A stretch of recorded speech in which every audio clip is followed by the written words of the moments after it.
Hi, I'm Yolanda Martinez. I am a motivational speaker for powerful women. You are tuning in to the Soul Rich Woman Show with Janisha.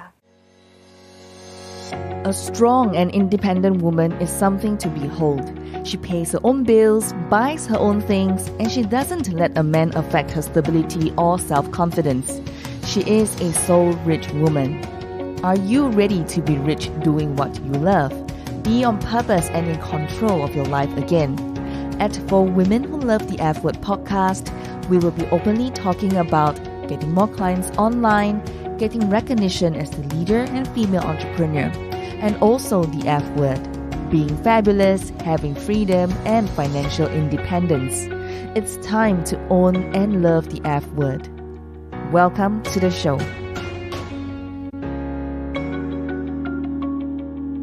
Today, we have someone really empowering, superwoman, power speaker. Her name is Yolanda. And right here in Singapore, we are so honored to have her here and to be able to hear her message of what she's been speaking to the women worldwide. Welcome, Yolanda. Thank you for having me. Share with us a little bit more on what you do. Well, first of all, I work with my husband, Mark Usick. We've traveled for the last 11 years doing his show and speaking events, but I've also had the opportunity to speak and share a little bit about my message. And up until about, probably a year ago, I've had this vision of wanting to speak to women in owning your power and taking it back and stop being a victim. And you talk about, you used to be a model and then, you were kind of like the girl who always helped someone in need, like a pair of shoes, or you do need extra pair of stockings, or do you pair of something, you always have something in your bag to be able to support. Yes. Whereas, in the media, women are often being portrayed as either bitchy or in a victim, mindset way. Yes. So is that what kind of like propelled you to speak about this topic? I think it comes from my childhood. I grew up with an abusive father who was an alcoholic and who always used to abuse my mom. Never the kids, but my mom. And I always felt like she always felt powerless when in retrospective to that, she was more powerful than she thought. And so I, at a very young age, decided that wasn't who I was going to be. And so I think from the age of 14, I constantly told myself what kind of relationship I wanted to have when I was older, what kind of person I wanted in my life, what kind of person I was not going to allow in my life. And so when I got into modeling, it was all because I loved fashion. And so my mother was one that signed all the documents because my dad was against it. And so at a very young age, I knew what I wanted to do and I just pursued it until I accomplished I wanted to be a teacher. So I taught for 10 years. But the modeling was always key in my life, the fashion, the shows. And so when I got into modeling full time, I was always the one that had the big bag with extra makeup, extra shoes, extra pantyhose.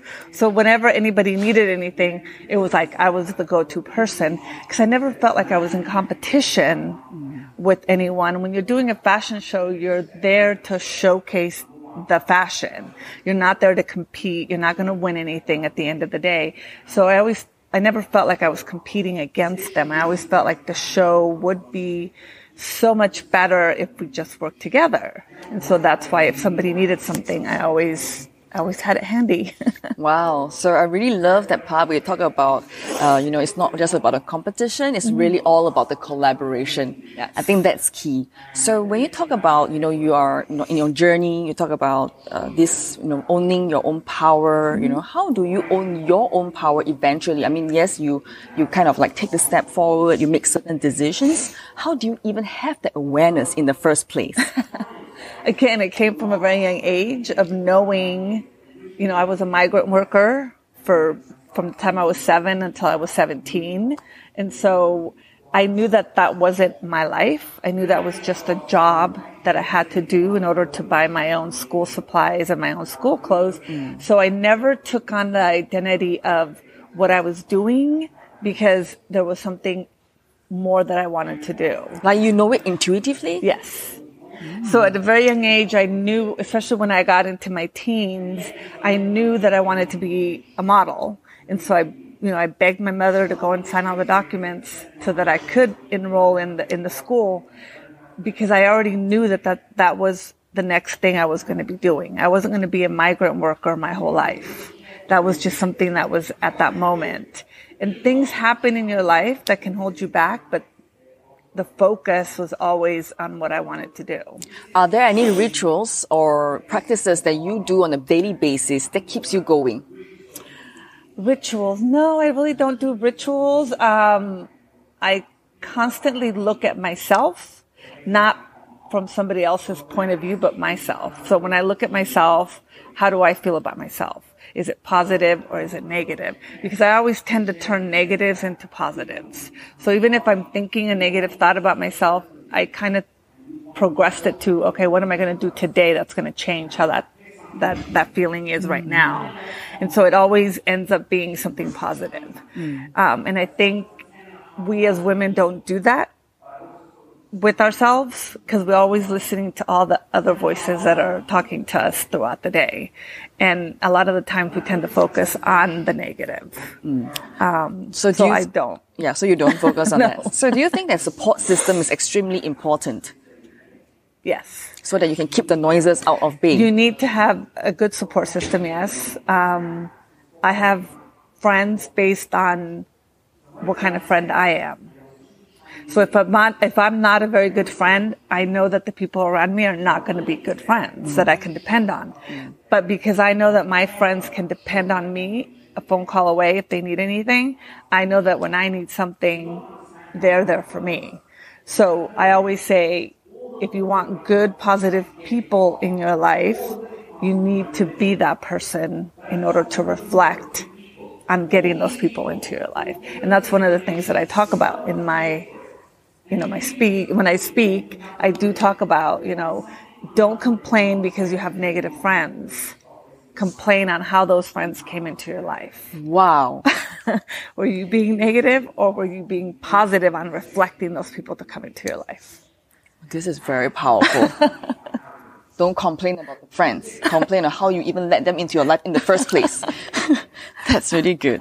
So you keep talking about Mark, and you've been traveling with him for the last 11 years and on the road. I mean, how do you keep your relationship alive? Well, like here, this is our first time in Singapore, so we came a few days early so that we could go out and explore together, because we had never been here. So we went out and did things together to get the same view of the city, of this beautiful place, together. And so we've explored even places that he's been to that I haven't. When we explore it together, it's a totally different feel than when you go and do it by yourself. So we always take time in going out and spending time together whenever we go to any event, or even when we were working on cruise ships, we would always, if we got off in a certain place that we'd never been, we would extend our trip a few days to stay and explore and see it together. So basically it's quality time. Yes. Wow. I think that's key. You do have to have quality time together, because we're around people all the time. Sometimes that can be hard, but you have to make the time to spend quality time together. Wow, I love that. And then how do you manage both of your communication to keep that relationship going stronger every single year? I think because he's a good listener and I'm very vocal on what I'm feeling. I think it helps to have someone that knows where you're coming from, because he knows your, the mindset, and he knows about women and men being so different, that he's able to listen to when I'm feeling something. Even if it's a gut feeling about someone that I don't want to be around, he'll listen.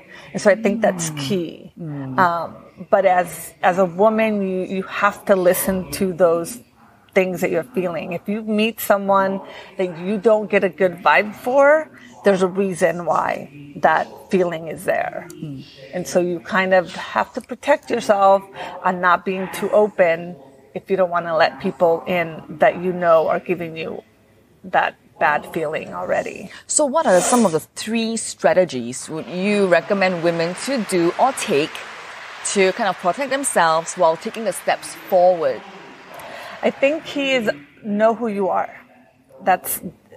You got to know who you are, and you got to know that when you show up somewhere, show up 100%. Don't show up saying, oh, maybe I'll sit and see what happens here. No. If you're going to show up, whether it's to an event that you want to learn from, then you show up 100%. Don't show up half the time and expect to get a result and then complain because you didn't get the result. So I think it's showing up and owning the fact that if you're going to show up somewhere, whether it's to meet a friend or, like I said, an event, show up 100%. Because if you don't show up, you're not showing up for yourself. The people around you are still going to be there. But if you don't show up to represent yourself as a whole person and give as a whole person, you're not going to get the results that you want. So I think that's key. And I think always talk to yourself in a positive way. It doesn't matter if you've had a bad night or you've gotten up and it's early and you're not ready to get up. Mel Robbins has a book. It's called The 5-Second Rule. So you have 5 seconds to decide. Are you going to get out of bed or are you going to lay in bed all day? Because that's all it takes. It takes 5 seconds for you to make that change in your life.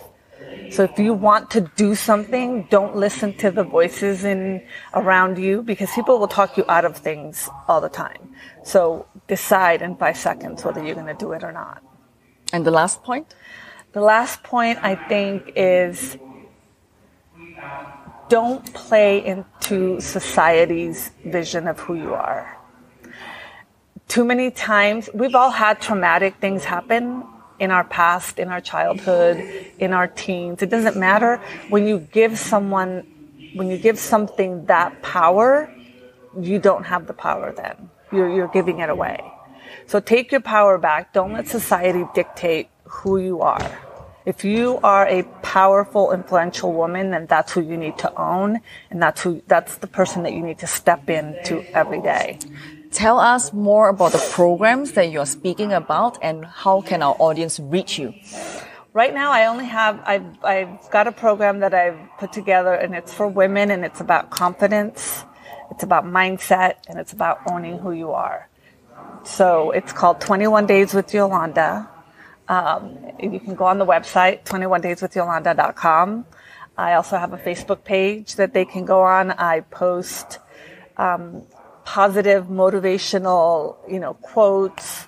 And I've had a really good response, even though I've just started it. I've spoke at one of Mark's events, and I got some really great responses from the women there that have already made changes in their daily life to make themselves feel better about themselves. And so that is something that I wasn't expecting, because I just kind of presented it on a whim. But yeah, it's all about taking your power back. And, we're not victims. If we really looked at women who are victims, it's our ancestors who fought for us to be where we are today. Those are the real victims. Those are the ones we should honor by not letting society today take our power away from us. Wow. By sitting beside you, I can feel your energy moving, So, okay, I'm very curious about this thing called the authenticity, because you talk about, being who you are and, owning your own power, and in such a busy, crowded online space. How can we women continue to show authenticity, both online and offline? I think online it's easy, because you can portray anything. You can say anything. My thing is, we need to disconnect ourselves from being online so much and connect ourselves back to society. And so one of the things that I talk about in my program is put down your phones and go out and meet people. Go out and really connect with someone. You can connect with people online on a daily basis with no trouble at all. It's the socializing outside of that we've kind of been disconnected from. So I think it's important that you spend time with your friends, not online, but spend time with your friends one-on-one, whether it's to get coffee, whether it's to go out and have some fun, but connect in that way, because the social media will still be there. The online will still be there, and you'll never really lose that because you'll still have your followers that are constantly watching what you're doing. So if you influence people by saying, oh, today I went and I had this amazing lunch date with my friend and we talked about nothing, but we connected about everything. Wow. You'll be more influential that way, and getting people to step out of that, because we're so isolated now from being out and socializing with people. We don't know how to socialize anymore. You know, we go to restaurants and we see couples at dinner and they're both on the phone, and I'm like, oh my God, we don't even take our phones out when we're at dinner. And at home, our phones are off, and we sit down and have dinner at the dinner table every night when we're home. So you respect each other's Yes. space and time. When there's time to spend quality time, to be connected, you just, Yeah. set some boundaries. Yes. Wow, that's perfect. I think we're disconnected from that. Because I go out with my niece and she'll sit there with her phone, and I'm like, okay, you need to put your phone away or I'm leaving. Because I'm not going to sit here by myself at lunch or dinner or whatever we planned on doing together while you're on the phone. It's kind of disrespectful, and it kind of makes you feel like, okay, who am I having dinner with? You Or the and the phone, or just me with someone physically sitting here. So you have to put those boundaries down when you have friends also, because sometimes they tend to forget that there are those boundaries. So if you dedicate a day and time to meet with your friends, that means put your phone away and let's talk about nothing and connect about everything. I love that. So. To you, who is a soul-rich woman? So who do you think this type of woman will be, which is basically you? Yeah, this is basically me. I think anyone that steps into themselves and feels great about themselves, that reflection will be given to everybody, whether it's female or male. You'll show. I used to work at conventions, and the people I used to work with, clients, they would always tell me, it's like, when you walk into the convention center, it's like everybody stops because of the way that you walk in. And I'm like, really? I just walked in. They're like, no, it's the way you present yourself when you walk in. It's you own who you are, and you're not looking to get, oh, he's looking at me, or she's looking. You don't look for that. She's like, you just walk with this amazing confidence that you own, and it doesn't matter where you're at, you always own it.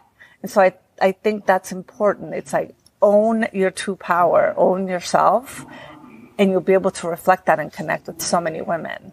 See, I always say I'm not in competition with women, because unless I'm winning something at the end of that competition, what am I competing for? If on a daily basis I'm competing with whoever I see because they're wearing a different outfit or better shoes or a better handbag, what am I getting at the end of the day by trying to compete with someone like that? So unless I'm walking the runway and they announce my name and say I've won something, I'm really not in competition other than with myself. How am I going to present myself to influence others around me? Wow. So in Soul Rich Woman, we have this tagline. It's called For Women Who Love the F Word, being fabulous, having freedom, and financial independence. So it's kind of like a movement that we want to encourage women to have it all. So to you, which is your favorite F word? Being fabulous, having freedom, or financial independence? Well, I think they all go together. You can't, every day is going to be different. You can't say, oh, I'm fabulous today, and then tomorrow you wake up and you're cranky and you're not feeling good about yourself. So you can't play that role every day. But if you have, I feel that if you have financial independence, all those other things fall into place. And I don't mean to say that as just, someone saying, oh, I want to be rich. You can have financial independence by just with your partner, with whoever you're working with in your business. When there's somebody else that's always supporting you, there's always going to be that financial independence. I think a lot of times we confuse it with, oh, I need to have my own money apart from my husband's. It's like, no, you need to take care of each other and be aware that if something happens to him, how are you going to be financially independent? And vice versa. If something happened to me, how is he going to be able to be financially independent, to feel all those other things? So I think it's a partnership, not only with yourself, but with the person that you're with and sharing your life with. But it's also having the support system that's going to make you feel fabulous and have that freedom to just be who you are on a daily basis. Yes. Do you have a favorite quote or book that you read? Right now, my favorite quote is, "Be the woman that you needed as a child." Wow. That's very sexy because and intelligent. Because I always feel like as a child, you idolize a certain woman. Like, I always loved Wonder Woman. I thought, oh my gosh, she's powerful. She's amazing and she's beautiful, but she owns her power. And so I always think of, how am I going to influence a child? So I always have to reflect back as to when I was a child. What did I need to reflect on? See, my mother, I felt my mother was powerful. She felt like she was powerless because of the situation that she was in, because she didn't have a way of getting out to go out and work, because she never worked. She was a stay-at-home mom. And so she didn't have that financial freedom to make that decision of saying, I can get out of this. And so she felt powerless. But I always saw her as she was a powerful woman. And, wow. Yeah. And that's why you make a decision to help women today to find back their voice and own back their power. I love that so much. What would be the one advice that you give to women who are still sitting on the fence right now, thinking about, their paradigm, and then they're, a victim of their own circumstances? What would you say to them? Okay, right now you're not a victim, because whatever happened is not happening to you right now. So own the fact that you are still here and you're still able to influence others, as well as help other women that have been in situations that you had. Be aware that you didn't wake up one day saying, I'm going to procrastinate and hold on my life. What are you waiting for? I always say, when somebody tells me wait until, no, I'm not going to wait until, because my life is being here and being present in the right now. So what I have to wait for is nothing, because everything is at my disposal and I can reach for it if I desire to. Wow. So thank stop you. Waiting. Yeah, stop waiting, okay? Thank you, Yolanda. Thank you for agreeing for the interview. I know that you followed Mark here, but I have to grab you in because you're such a great candidate for the podcast. I just want to say that I will be putting all the links in the show notes. And then I just want to appreciate you for being here. I hope that we have done everything in our power to make it well worth your time. My name is Janisha Alora, signing off. Bye. Thank you so much for joining me today. I'm so honored that we are connected, and I hope that I can continue to serve you as you build your dreams. And if you love this episode, and I hope that you did, rate it 5 stars. Give us that glowing review, because it will help more women around the world finding the Soul Rich Woman podcast. Alone you are strong, together we are unstoppable. Now share this with every woman who needs it, because this is how we are changing the world, one woman at a time. As always, get out of your comfort zone and go towards the dreams you've always wanted to achieve. For women who love the F word, being fabulous, having freedom, and financial independence. My dear soul rich woman, sending you my love, and I'll speak to you soon. Bye for now.